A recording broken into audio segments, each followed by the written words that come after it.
अस्सलाम वालेकुम। मैं हूं आपका होस्ट मोहम्मद अमीर हमजा। इस वीडियो में बात की जाएगी मकई के मुस्तकबिल के हवाले से कि आने वाले दिनों में मकई की सूरत हाल क्या होगी और इस वक्त मकई की मार्केट से क्या अपडेट्स हैं। क्या आने वाले दिनों में मकई का रेट बढ़ेगा या मजीद कम होगा, और अगर रेट बढ़ता है या कम होता है तो उसके पीछे वजूहात क्या होंगी। तो वीडियो में आगे बढ़ने से पहले मैं आपसे गुजारिश करूंगा कि अगर आप इस चैनल पर नए हैं तो इस चैनल को सब्सक्राइब कर दें ताकि आपको आने वाली मजीद वीडियोस भी वक्त पर मिलती रहें। काशकर भाइयों, कुछ दिन पहले मैंने मकई के मुस्तकबिल के हवाले से एक वीडियो बनाई थी जिसमें मैंने बताया था कि मकई के जो जवाल हुआ है उसके पीछे क्या क्या वजूहात हैं, और इसके अलावा मैंने ये भी बताया था कि आने वाले महीनों में मकई का मुस्तकबिल क्या होगा। इस वीडियो में मैंने एक बात प्रेडिक्ट की थी कि जनवरी के महीने में मकई के रेटों में बेहतरी होना शुरू हो जाएगी, लेकिन उस वक्त ये सूरत हाल वाजे नहीं थी कि जनवरी में कब तक रेटों में बेहतरी आना शुरू होगी। लेकिन अब सूरत हाल काफ़ी हद तक वाज़े होती हुई दिखाई दे रही है। अगर हम पिछले महीने पर नज़र डालें, तो पिछले महीने मकई का रेट बहुत बुरी तरह कम हुआ। मकई का रेट 1200-1300 तक भी चला गया।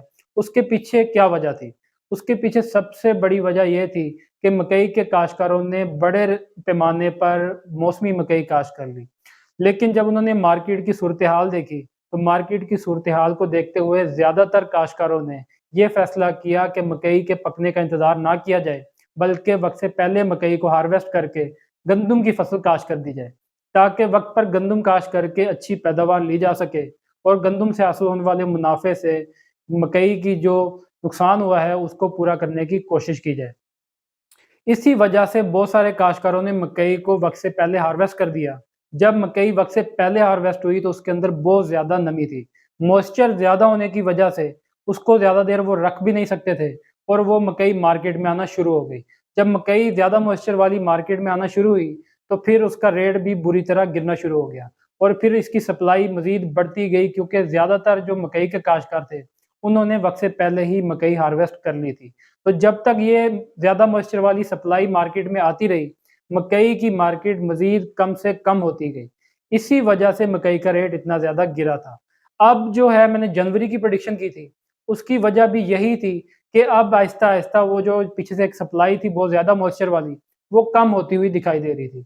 अब आहिस्ता-आहिस्ता वो सप्लाई कम होती जा रही है और रेटों में बेहतरी आना भी शुरू हो चुकी है। अगर पिछले 3-4 दिन को देखें, तो मकई के रेट में रोज़ के हिसाब से 50-50 रुपए का इज़ाफ़ा हुआ है, और आज को अगर देखें, तो आज भी मकई के रेट में कोई 50-75 रुपए का फ़र्क पड़ा है, जिसकी वजह से मकई के रेटों में बेहतरी आना शुरू हो गई है। अब जो इस वक़्त नई मकई का रेट है, जो 13-14 मॉइस्चर वाली मकई है, वो 1750 से 1850 रुपए में फ़रोख्त हो रही है, और इसी तरह जो 15-16 मॉइस्चर वाली मकई है, वो इस वक़्त 16.5 से 1750 रुपए में फ़रोख्त हो रही है। तो वो जो एक बहुत गंदा रेट था, जो 1250-1300 वाला रेट था, वो अब ख़त्म हो चुका है और आने वाले दिनों में रेटों में मज़ीद बेहतरी होती हुई दिखाई दे रही है। उसके पीछे यही वजह है कि मकई की सप्लाई कम होती जा रही है, और जैसे-जैसे सप्लाई कम होती जाएगी, तो फिर वो लोग बचेंगे जिन्होंने मकई देर तक रखी हुई थी और उनकी मकई का मॉइस्चर बिल्कुल कम हो चुका होगा। तो उनको रेट भी अच्छा मिलेगा और उस वक़्त तक मकई की मार्केट भी बेहतर हो चुकी होगी।